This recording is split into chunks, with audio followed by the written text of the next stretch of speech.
Good morning students, how are you? Fine, very well. चलिए बेटा, कल हम लोगों ने प्राइवेटाइजेशन का टॉपिक डिस्कस किया था, जिसमें हमने प्राइवेटाइजेशन का मीनिंग डिस्कस किया। What is privatization? Increasing private sector and decreasing public sector. Mean opening the gate of public sector for private sector. Public sector के गेट ओपन कर देना, किसके लिए? प्राइवेट सेक्टर के लिए। यानी पब्लिक सेक्टर के शेयर या बहुत सारी पब्लिक एंटरप्राइज प्राइवेट सेक्टर को सौंप देना। ठीक है, किस तरीके से? डिसइन्वेस्टमेंट करके या फिर मिक्स्ड एंटरप्राइजेस के अंदर से अपना शेयर निकाल ले। जो मिक्स एंटरप्राइज होती है जहां पब्लिक और प्राइवेट दोनों मिलकर काम करते हैं, तो पब्लिक सेक्टर अपना वहां से शेयर निकाल ले। तो that is the way of privatisation. Clear है बात? यहां पर हमें प्राइवेटाइजेशन की नीड अराइज क्यों हुई? Because there is a pilferage, corruption, inefficiency in the public sector. So government want modernization and want growth of country.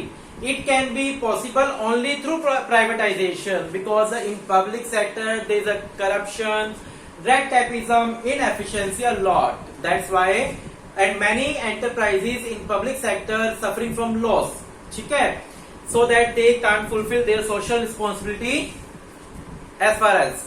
So government decide privatization so that country will go to the path of growth and as well as social responsibility also fulfilled and our country go in the way of modernization. So कई reason थे जिसके कारण हमारे देश की government को privatisation की need arise हुई। देन नवरत्न हमने पढ़ा, महारत्न पढ़ा एंड मिनी रत्न पढ़ा। ये क्या थे? ये पब्लिक सेक्टर की कुछ मोस्ट पॉपुलर इंडस्ट्रीज थी जिन्होंने बहुत ज्यादा हमारे देश की ग्रोथ में हेल्प करी। एंड इनका जो पब्लिक सेक्टर के अंदर रिवार्ड था, इनका जो रिस्पॉन्स था वो बहुत ही पावरफुल था, बहुत अच्छा रिस्पॉन्स था। प्रॉफिट मेकिंग इंडस्ट्रीज थी ये, जिन्होंने हमारे देश का वर्ल्ड लेवल पर नाम किया। सो इनको नवरत्न, महारत्न, मिनीरत्न के अवार्ड से भी नवाजा गया।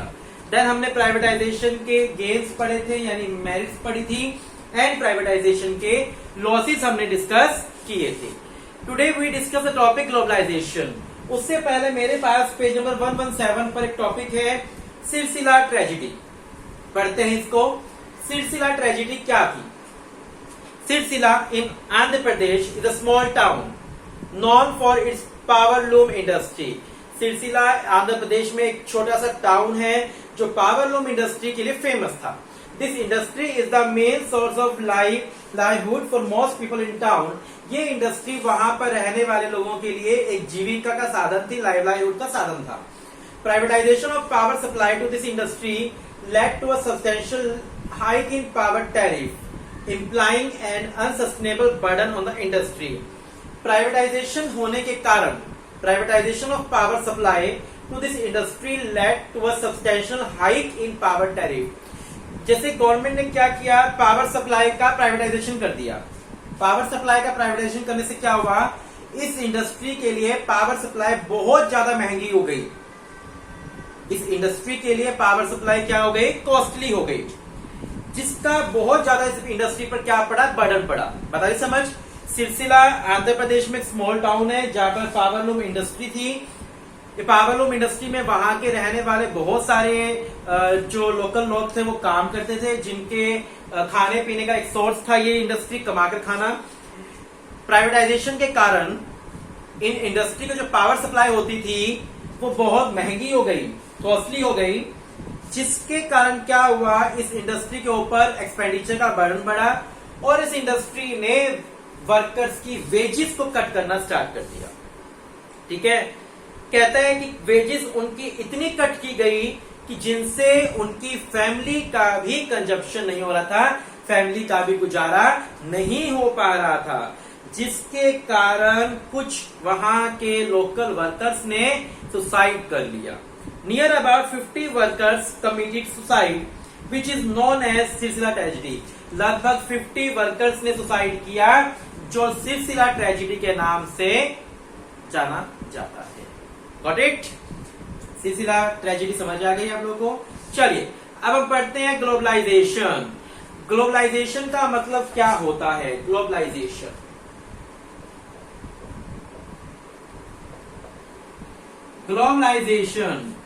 To integrate the economy of one country with the economy of other country। देखिए बेटा ग्लोबलाइजेशन का क्या मतलब होता है, ये वाला मीनिंग आपको नोट करना है। टू इंटीग्रेट, इंटीग्रेट का मतलब जोड़ना। To integrate the economy of one country, एक कंट्री की इकोनॉमी को दूसरी कंट्री की इकोनॉमी के साथ इंटीग्रेट करना क्या कहलाता है? ग्लोबलाइजेशन कहलाता है। To integrate the economy of one country with the economy of other country, that is called globalization. Two countries की इकोनॉमी को आपस में इंटीग्रेट करना क्या कहलाएगा? ग्लोबलाइजेशन कहलाता है। बता रही समझ अच्छे से? To integrate the economy of one country with the economy of other country. Clear है बिल्कुल बात यहाँ पर? Got it? चलिए यहाँ क्या कहता है? Globalization means integrating the economy of country with the economy of other country under condition of free flow of trade and capital across border. जहां पर फ्री फ्लो ट्रेड कर सके वो लोग, व्यापार कर सके एंड कैपिटल को क्या कर सके? अक्रॉस कर सके बॉर्डर से। ठीक है। Globalization may be defined as a process associated with increasing openness, growing economic interdependence and depending economic integration in the world economy. देखो ग्लोबलाइजेशन करने का मेन पर्पस क्या था कि टू कंट्रीज के बीच में फ्रीली क्या हो सके? ट्रेड हो सके, व्यापार हो सके, ताकि फ्री व्यापार हो सके, जो कैपिटल है वो फ्रीली क्या कर सके? एक कंट्री से दूसरी कंट्री पे मूव कर सके। सो ग्लोबलाइजेशन करने का मेन पर्पस क्या था? इकोनॉमिक्स को आपस में इंटीग्रेट करना, ताकि टू इकोनॉमी के बीच, टू कंट्री के बीच फ्रीली ट्रेड हो सके, व्यापार हो सके एंड कैपिटल फ्रीली मूव कर सके। हम चाहे तो दूसरी कंट्री में इन्वेस्ट कर सके, वो चाहे तो हमारी कंट्री में क्या कर सके? इन्वेस्ट कर सके। ये ग्लोबलाइजेशन का मेन पर्पस था। ठीक है। Economic reforms aim at integrating the Indian economy with the global economy. As a result there will be unrestricted flow of good and service. Globalization करने का क्या फायदा हुआ? अब बिना किसी रिस्ट्रिक्शन के गुड एंड सर्विसेज क्या कर सकते हैं? फ्लो कर सकते हैं। Technology and expertise between India and rest of world. अब फ्रीली एक्सपर्टनेस की हम एडवाइस दे सकते हैं, एक्सपर्ट लोगों को मूव कर सकते हैं या एक्सपर्ट लोगों की एडवाइस दे सकते हैं।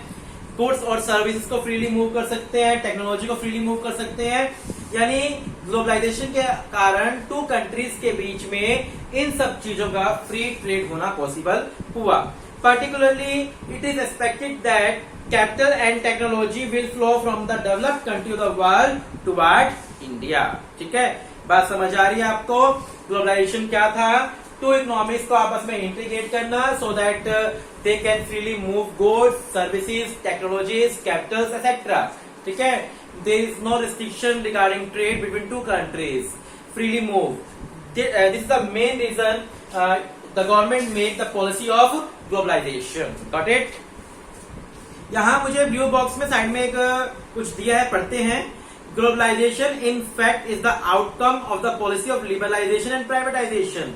क्या ग्लोबलाइजेशन नाम की पॉलिसी बनने का मेन रीजन लिबरलाइजेशन या प्राइवेटाइजेशन है? तो बिल्कुल सही सोच रहे हैं। At the international level it is a process of bringing the world economically and socially closer to each other in manner such that each country become an element of global growth. कहता है कि globalisation करने का purpose क्या था? कि हर country global level पर क्या हो? डेवलप्ड हो। वर्ल्ड वाइड लेवल पर क्या हो? डेवलप्ड हो। This is the main reason to make globalisation.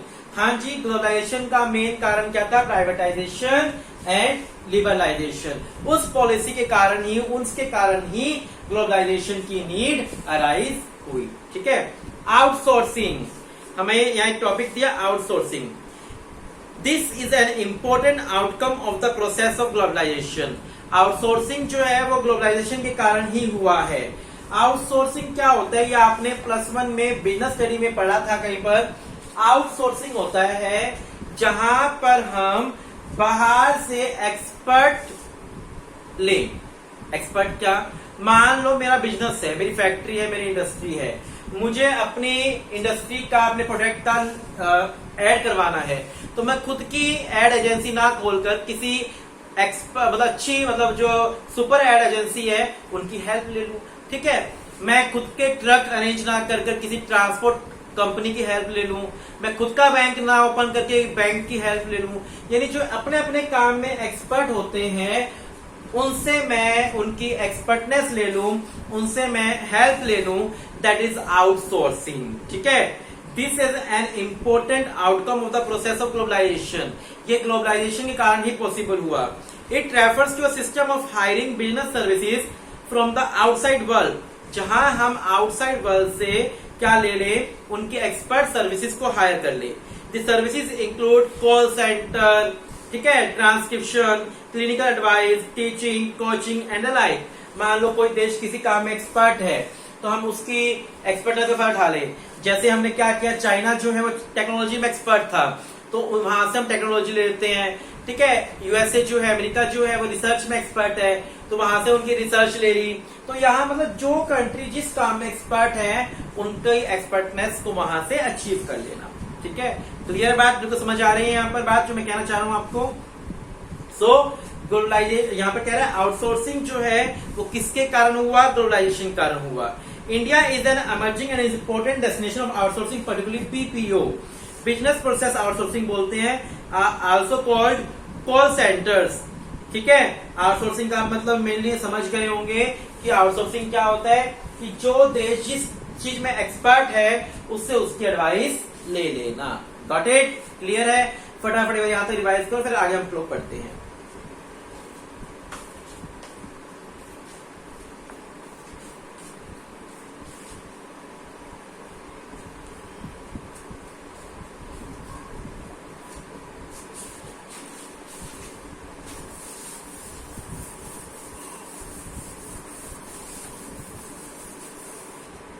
देखिए बेटा, हमारे पास नेक्स्ट टॉपिक क्या है, policy strategies promoting globalization of Indian economy. Following are some important strategies that have influenced the process of globalization in the Indian economy. Strategies, globalization के लिए क्या क्या strategies अपनाई गई, यहाँ टॉपिक क्या बनता है, स्ट्रेटजीज। ग्लोबलाइजेशन के लिए क्या क्या स्ट्रेटजीज अपनाई गई। फर्स्ट वन देखिए, increase in equity limit of foreign investment. Increase in equity limit of foreign investment. Equity limit of foreign capital investment has been raised from the initial 40%. It now range between 51 to 100%. क्या कह रहा है, Increase in equity limit of foreign investment. मैं बात करूं तो बोल सकता हूं Increase in foreign investment. जहां पहले फॉरेन इन्वेस्टमेंट के ऊपर क्या थी, लिमिट थी। क्या थी, लिमिट, कि आप इस अमाउंट से ज्यादा इन्वेस्ट नहीं कर सकते, तो अब वो लिमिट हटा दी गई। Equity limit of foreign capital investment has been raised from the initial 40%. It now range between 51 to 100%. पहले 40% की लिमिट थी, अब 51 से 100% तक कर दिया। In 47 high priority industries, foreign direct investment to the extent of 100% has been allowed without any restriction and red tapeism. Foreign direct investment को 100% कर दिया। अब हम जितना चाहें उतना फॉरेन इन्वेस्टमेंट कर भी सकते हैं और करवा भी सकते हैं। ठीक है, export trading house has also been allowed foreign capital investment up to 100%. However, foreign exchange management act FEMA act has been enforced. Compliance to FEMA has been according high priority. देखो क्या कहता है यहाँ पर, इस पूरे पैराग्राफ को कहने का बहुत ही सिंपल सा मीनिंग है इसका यहाँ पर, कि फॉरेन इन्वेस्टमेंट की लिमिट बढ़ा दी। पहले जहां रिस्ट्रिक्शंस थी कि हम लोग सिर्फ 40% इन्वेस्ट कर सकते हैं या इतने परसेंट इन्वेस्ट कर सकते हैं, अब 100% इन्वेस्टमेंट कर दी कि मैं चाहूं तो दूसरी कंट्री के अंदर, एक इंडस्ट्री के अंदर 100% इन्वेस्टमेंट भी कर सकता हूं। ठीक है, तो फॉरेन इन्वेस्टमेंट को बढ़ा दिया, फॉरेन डायरेक्ट इन्वेस्टमेंट को बढ़ा दिया, एक्सपोर्ट ट्रेडिंग को 100% कर दिया। यानी ग्लोबलाइजेशन के अंदर क्या स्ट्रेटेजी बनाई गई कि सबसे पहले फॉरेन इन्वेस्टमेंट को इंक्रीज किया जाए, फॉरेन इन्वेस्टमेंट के ऊपर जो लिमिट लगाई हुई थी उस लिमिट को इंक्रीज कर दिया जाए। ठीक है, second point, partial convertibility. Partial convertibility, देखिए, to achieve the objective of globalisation partial convertibility of Indian rupee has been allowed for the flowing transaction. देखिए, import and export of good and service, payment of interest या dividend on investment, remittance to meet family expenses. सबसे पहले समझिए partial convertibility क्या होता है। Partial convertibility refers to sale and purchase of foreign currency at the market price. Partial convertibility का मतलब होता है कि हम इजिली फॉरेन करेंसी को सेल भी कर सकते हैं और परचेज भी कर सकते हैं मार्केट प्राइस के ऊपर। ये नहीं कि हमसे फॉरेन करेंसी लेके बदले में हमें बहुत कम पैसे दिए या हमें फॉरेन करेंसी लेने के लिए बहुत ज्यादा पैसे देने पड़े। ठीक है, समझ रहे मैं क्या बोल रहा हूं कि फॉरेन करेंसी के लिए हमें बहुत ज्यादा पैसे देना पड़े या फॉरेन करेंसी बेचने पर बहुत कम पैसे मिले। अब इसको रिमूव कर दिया इस चीज को। पार्शियल कन्वर्टिबिलिटी का मतलब क्या है कि हम लोग फ्रीली सेल एंड परचेज कर सकते हैं फॉरेन करेंसी को। हम फ्रीली सेल एंड परचेज कर सकें फॉरेन करेंसी को फ्रीली सेल एंड क्या कर सके, परचेज कर सकते हैं at the market price. That is partial convertibility. उसको क्या बोलते हैं, पार्शियल कन्वर्टिबिलिटी बोला जाता है। तो कहते हैं यहां पर to achieve the objective of globalization, globalization का ऑब्जेक्टिव अचीव करने के लिए partial convertibility of Indian rupee has been allowed, यानी पार्शियल कन्वर्टिबिलिटी अलाउड कर दिया कि हम लोग फ्रीली फॉरेन करेंसी को खरीद सकते हैं, फ्रीली बेच सकते हैं। ऐसा क्यों किया गया, ताकि इंपोर्ट एंड एक्सपोर्ट हो सके गुड्स एंड सर्विसेज का, टाइम पर इंटरेस्ट की पेमेंट हो सके, हम लोग इन्वेस्टमेंट पर डिविडेंड दे सके और remittance to meet family expense, अपने फैमिली के खर्चों को मीट कर सके। It is called partial convertibility because it does not cover capital transaction. इसको पार्शियल कन्वर्टिबिलिटी क्यों बोला गया कि यहाँ पर किसी भी टाइप की कैपिटल ट्रांजेक्शन इन्वॉल्व नहीं है। यानी कैपिटल ट्रांजेक्शन का मतलब क्या है, इंडस्ट्री से रिगार्डिंग या मशीन से रिगार्डिंग कोई ट्रांजेक्शन नहीं है, इसलिए इसको पार्शियल कन्वर्टिबिलिटी बोला जाता है। मीनिंग समझ गया पार्शियल कन्वर्टिबिलिटी का। पार्शियल कन्वर्टिबिलिटी का मतलब होता है कि फ्रीली हम लोग फॉरेन करेंसी को सेल एंड परचेज कर सके मार्केट प्राइस पर। इससे क्या फायदा होगा, हम फ्रीली एक्सपोर्ट इंपोर्ट कर सकते हैं गुड्स एंड सर्विसेज का, टाइम पर इंटरेस्ट की पेमेंट कर सकते हैं, इन्वेस्टमेंट पर डिविडेंड पे कर सकते हैं और फैमिली के खर्चे मीट कर सकते हैं। ठीक है, समझ गए दोनों स्ट्रेटजी। पहली स्ट्रेटजी क्या अपनाई गई कि फॉरेन इन्वेस्टमेंट को इंक्रीज किया गया कि फ्रीली टू कंट्रीज के बीच में इन्वेस्टमेंट फ्रीली मूव कर सकती है, कंट्रीज आपस में फ्रीली ट्रांजेक्शंस कर सकती है। सेकंड क्या किया गया, पार्शियल कन्वर्टिबिलिटी की जो हम लोग फ्रीली फॉरेन करेंसीज को सेल एंड परचेज कर सकते हैं। थर्ड स्ट्रेटेजी क्या बनाई गई, long term trade policy. Long term trade policy, long term trade policy क्या कहते हैं, in conformative with economic reform foreign trade policy is in force for longer duration nearly 5 years, implying it is a liberal policy. Under this policy, all restrictions and controls on foreign trade have been removed. Open competition is encouraged. पहले क्या था, हम लोग long व्यापार नहीं कर सकते, long term trade नहीं कर सकते थे, हमें रिस्ट्रिक्शंस थी कि आपको शॉर्ट ट्रेड ही करना है दूसरी कंट्रीज के साथ, आप लॉन्ग ट्रेड नहीं कर सकते। अब ग्लोबलाइजेशन के अंदर स्ट्रेटेजी बनाई गई कि हम लोग लॉन्ग ट्रेड भी कर सकते हैं easily. In conformity with economic reforms, foreign trade policy is enforced for longer duration, nearly 5 years. ठीक है, और इस पॉलिसी के अंदर बहुत सारे रिस्ट्रिक्शंस, बहुत सारे कंट्रोल इंडस्ट्रीज के ऊपर से हटा दिए गए हैं ताकि वो लोग फ्रीली क्या कर सके, ट्रेड कर सके विद फॉरेन कंट्रीज। ठीक है, रिडक्शन इन टैरिफ, जो अननेसेसरी टैक्स बैरियर्स थे वो रिमूव किए गए ताकि two countries can do transaction freely. अगर जो टैक्स का जो बर्डन है वो कम होगा तो इजिली जो इंडस्ट्रीज है दूसरी कंट्रीज के साथ व्यापार कर सकेगी। तो टैरिफ के अंदर रिडक्शन किया गया, टैक्स बैरियर्स रिमूव करे गए। 4 पॉइंट समझ आ गए आपको कि इन्वेस्टमेंट की लिमिट बढ़ाई गई, कि अब फ्रीली हम लोग 100% तक इन्वेस्ट कर सकते हैं। पार्शियल कन्वर्टिबिलिटी का मतलब क्या है कि फ्रीली हम लोग फॉरेन करेंसी को सेल एंड परचेज कर सकते हैं। लॉन्ग टर्म ट्रेड पॉलिसी, पहले जो शॉर्ट टर्म ट्रेड का कंसेप्ट था अब वो लॉन्ग टर्म ट्रेड का कंसेप्ट बन गया है। रिडक्शन इन टैरिफ, जो टैरिफ बैरियर है उसको रिड्यूस किया गया, टैक्स से रिगार्डिंग बैरियर को। And last, withdrawal of quantitative restriction since 2001 the quantitative restriction on all import item have been totally withdrawn। ठीक है, 2001 से जो भी रिस्ट्रिक्शंस थी इंपोर्ट के ऊपर वो सभी रिस्ट्रिक्शंस हटा दी गई। WTO ने, वर्ल्ड ट्रेड ऑर्गेनाइजेशन ने ऐसा किया। 91 से पहले क्या था, बहुत सारी रिस्ट्रिक्शंस थी किसके ऊपर, इंपोर्ट की क्वांटिटी के ऊपर। अब इंपोर्ट की क्वांटिटी के ऊपर से वो रिस्ट्रिक्शंस हटा दी गई है।